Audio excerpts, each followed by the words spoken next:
నీ మాటని ఏం చేయాలి? జాగ్రత్తగా మాట్లాడాలి. మరి ఏం రావాలి? దేవుని మహిమపరచే మాటలే మాట్లాడుదురాట. చాలామంది నేను గమనించాను, చాలామంది స్త్రీలను, మా ఆయన మారడండి, ప్రార్థన చేయండి పాస్టర్ గారు, అసలు ఆయన మారట్లేదండి, ఆయన కూడా సన్నిధికి రావాలని మళ్ళీ నాకు వాక్యం చెప్తారు.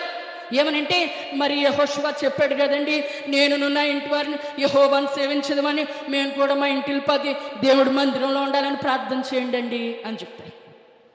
ఇంటికి వెళ్ళి ఏం చెప్తారు?